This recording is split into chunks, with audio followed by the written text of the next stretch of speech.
And you need to pay attention as an educated and professional investor. You need to pay attention to that there are cycles that occur where you are invested, and it's your job to know the movements in those cycles and whether you have hit the bottom, hit the top, and what are you going to do with the property at that point.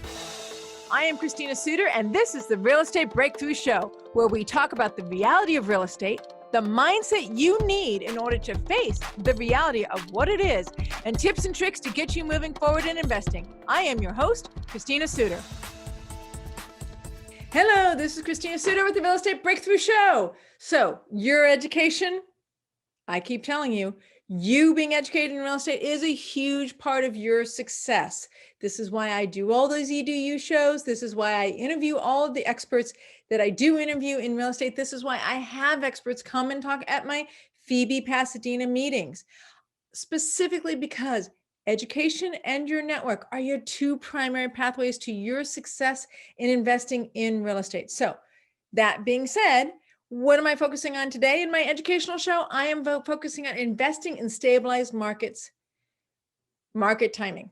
Investing in stabilized markets, market timing. This means it is not an appreciating market. This is not a Los Angeles, New York, Chicago, San Francisco, and a variety of other places that are major city centers where you see high levels of increase and decrease. You can recognize the chart very easily on FRED.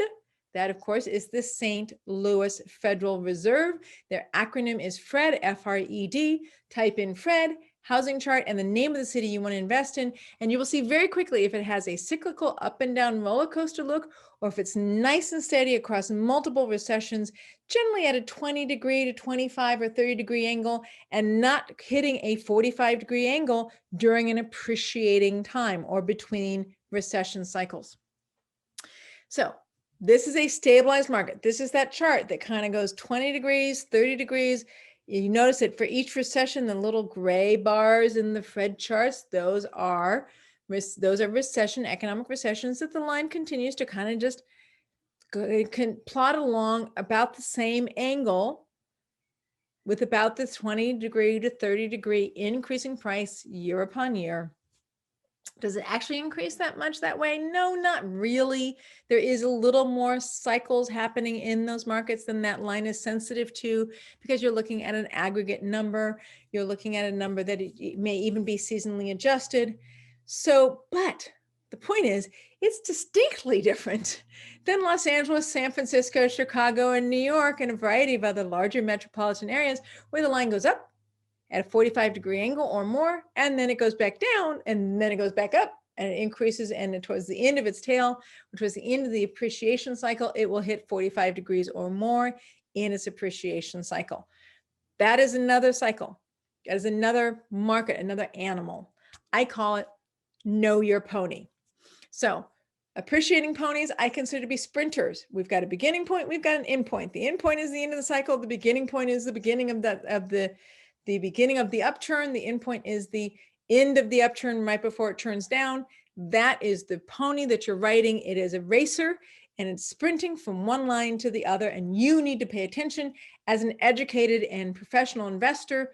You need to pay attention to that there are cycles that occur where you are invested, and it's your job to know the movements in those cycles and whether you have hit the bottom, hit the top, and what are you going to do with the property at that point. And I've covered indicators for how you know the bottom has turned, how you know when the top is turning in my previous videos, both in investing in stabilized markets, as well as the video before that, which I can't remember the title of, but it is very clearly about markets. And it's appreciating and depreciating markets. I think that is the title of it. All right, now let's talk about the nature of stabilized markets and what market timing means. Because to understand why there's not market timing, you need to understand what it is that creates that. It's pretty simple, actually. There's just less demand. There are less people looking to drive their way into that city to purchase something that's super pretty or super great. And there are less people looking to leave the city in fear or concern when there is a downturn. There is more stabilized, there is absolutely stabilized industries that move across cycles. Hollywood helps to stabilize Los Angeles. We used to have a very strong military complex here as well, and we don't anymore. That has left the state.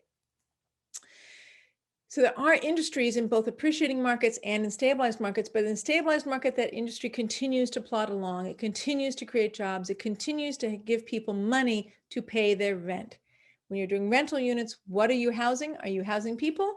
Yes, you're housing people, but you're also got to be aware that you're housing a job. You need those people to have a job in order to pay your rent, or you need to have a conversation with your local government about Section 8 in order to make sure they're paying their rent and you're getting money from the government. But it is the job or the government that pays that rent. So Knoxville, Tennessee, high level of diverse markets, high level of industries. We like that, or I like that. It leads to a stabilized, nice, stable, plodding along, lots of blue collar jobs, lots of middle management jobs available to people that are surrounding the city. Indianapolis is a city I'm investing in currently. Knoxville, Tennessee was a city I invested in previously. All of them have large stabilized industries that are not highly cyclical by their nature, but also multiple industries that allow the line to just continue at a steady pace, and people are not going there in droves looking to purchase. They are looking to live there, but that's usually because of job movement, not because of some huge draw. New York has a draw. San Francisco had a huge draw because of its tech concentration and its increase in tech. Los Angeles has a draw because of the Southern California climate and the Hollywood industry. We have these strong draws that draw people in and scare people away. I wish I could explain this better, but that's as good as it gets right now, guys. If you have a way to explain it better than I have as to why the high appreciation infill markets of Los Angeles, San Francisco, Chicago, and New York, and other cities like them have such a draw and therefore lead to such a high level of land value, and these stabilized markets like Knoxville, Tennessee, and Indianapolis do not have the same level of cyclical draw, please put it in the comments below. Educate me as to what it is that you think is creating these effects. I would love to see it. All right. But stabilized markets are very recognizable. You can see them in Fred pretty easily. And we know the demand is not as cyclical nor as compressed as they are in these other markets, which lead to longer term stabilized markets. Okay. Market timing. So is market timing as important in these markets? No, market timing is just not as important in these markets. That's what it boils down to. Market timing is, you can try to buy during a recession. Not going to make a huge difference. You can try buying between recessions or selling between recessions. Not going to make as big of a difference. What you can buy, what will still be there is seasonality. A lot of these markets, well, not a lot of them, 50% of them at least, are in places that have some version of a cold winter in comparison to Southern California, which is most of the places in the United States. They have some version of a cold winter, even a snowed in winter. If you're buying more north versus in the Sunbelt, you're going to find there's even more effects in seasonal pricing, i.e., November, December, January, February will generally be the lowest price of the year. That happens in Southern California because we do celebrate holidays here, but it's even more pronounced. Seasonal variations are even more pronounced in the northern states versus the southern states in the Sunbelt. That's probably the biggest. If you want to look for a singular cycle, that's probably the biggest cycle you can recognize, but again, is not significant. Okay, so when do you purchase? When you want to. When do you sell? When you want to. So what does that mean? What it means is that when it comes time to actually pull your money out, you buy in. When you buy in, you hold it over a long period of time. It means it has a slow level of appreciation. When it does actually have a capital growing in it, because you're now not running this race, you're running this marathon, and capital has appreciated inside of it, and you now have capital gains you would like to recoup, you can choose to sell the property. But I would suggest that you will probably find refinancing out the capital gains from the property might actually be the savvier financial choice. The reason being, one, when you refinance a property, the money that comes out of the property is tax-free. The government does not tax you when you refinance money out of a property that has appreciated capital stuck in it. 2, you don't have to try to find a new property in order to replace the existing property you have if the property you have is working for you, especially if you've already gone through the effort of purchasing the property and stabilizing the property based on your management style. Maybe you don't want to sell this property. So that's good. That's how you get out, having to do with market timing. Why do you purchase in these markets? You purchase in these markets because they generally, right? So next element is why be in a market that doesn't have as much market timing in it, is because what it does generally bring you is lower appreciation, 3%, 5% a year, year upon year, not hugely sexy, not hugely horrible, nothing like the 45 degrees that we see in Southern California or these larger cities. So you're buying it because it brings you cash flow. Rentals bring you cash flow. Multi-units bring you cash flow. Stabilized, blue collar, mid-management, class B minus, A minus units. They perform well. They're well stabilized. You can get people in, you can get people out. Generally, these states also have less tenant control and tenants' rights than we do in Southern California. As a matter of fact, I think almost every state has less tenants control and tenants' rights than we do in Southern California. But really, they work very well for rental markets, and being able to manage them works well. You have rental codes working for you, not against you. You get a stable renter worker in there with a stable paycheck. You get some money out of cash flow, some money out of appreciation. So hopefully you're getting 5, 6, 8% cash on cash in your rental.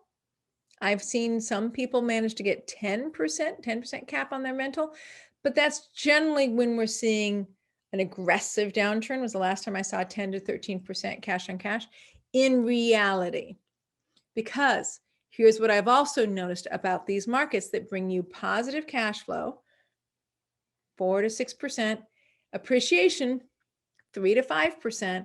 Therefore, you're still getting a solid return. Could be 8 to 12% by the end of the year, but it is mixed between appreciation and cash flow.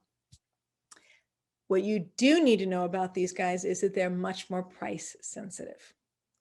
Owning rental units, owning multi-units, single family or multi-units, your tenants are much more price sensitive to rental increases. And being able to do deep repairs can be surprisingly overwhelming on your financial budget. What I mean by that is you might have a unit that rents out for $600 a month or $1,000 a month, which would be a nice unit, and it rents out for $1,600 to $2,000 a month in Southern California. You just have more cash coming in Southern California to manage something like an air conditioning unit or a gate, which can be an electronic gate, like a car gate, can be very expensive. And it takes you months in these low appreciating but cash flow positive stabilized markets. It can take you months to be able to reserve enough capital to manage a capital improvement, simply because the amount of money you're getting is just a smaller chunk. The amount of money you're keeping, even though your cash and cash return is distinctly higher, the amount of money you have that you get every month is $200 a door, $500 a door, $800 a door, assuming you're leveraged. Because if you're not leveraged, obviously those numbers change. Assuming you're leveraged, it's harder to reserve for larger capital improvements. Okay, so stabilized markets. What do you buy into stabilized markets for? You do not buy in for appreciation. You buy in for the marathon.